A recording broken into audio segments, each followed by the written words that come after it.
What's up everyone, welcome back. So in today's video we have another variety of Echeveria that I recently got the name. This one is called as Echeveria Yamathoron. I'm not very sure if I'm pronouncing that correct. It is a Japanese name. Now this succulent does look very similar to our Echeveria Aguides Christmas, but this is not from the division of Aguides. It's a completely different Echeveria. It is an hybrid.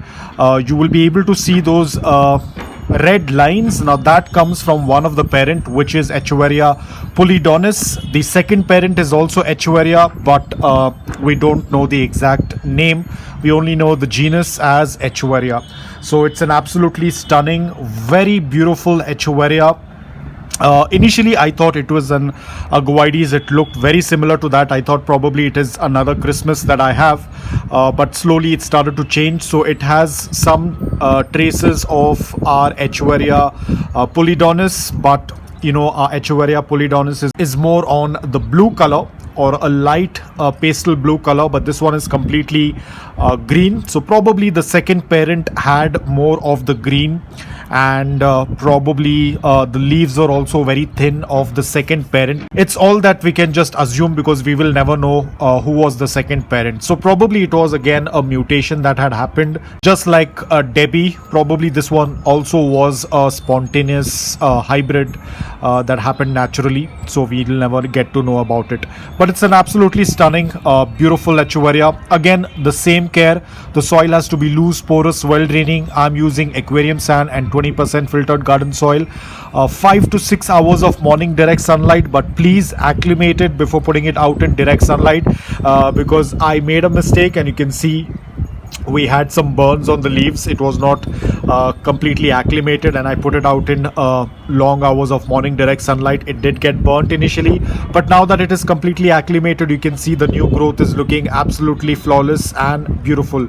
It is about to flower, though these are winter dormant succulents, but in my environment Echeverias tend to bloom even during the winters because of the very mild winters. Our winters do not drop below 16 degrees Celsius. This year it reached up to 10. The minimum was 10, but that's a very rare case. Ideally our winters do not drop below 16 degrees Celsius at night. During the days it is 25-27 degrees Celsius.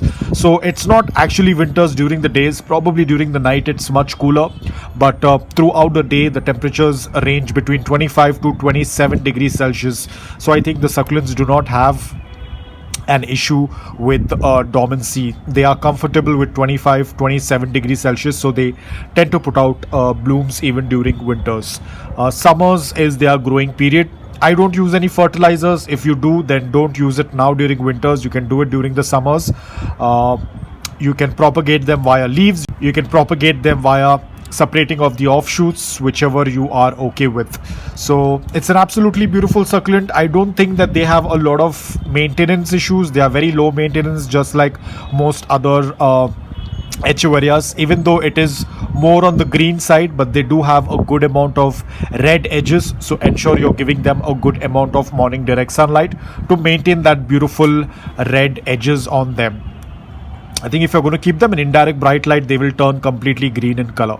So it all depends upon you how much of light you receive. But they look absolutely stunning. I've put them along with some other Echeverias in this pot. They're doing quite well. They need a little bit more watering as compared to other succulents. That is what I have felt, because I think they do not have a lot of storage in the leaves, because they are very, very narrow.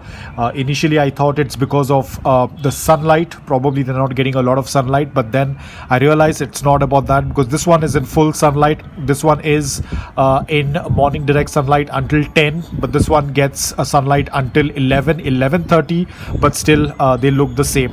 They still have the trace of Echeveria Polydonis, which tends to make them look even more beautiful. So that's about it, guys. I hope that you liked this video. If you did, please hit the like button, and if you're new to my channel, please consider subscribing to it. Until then, take care, stay safe, and keep planting.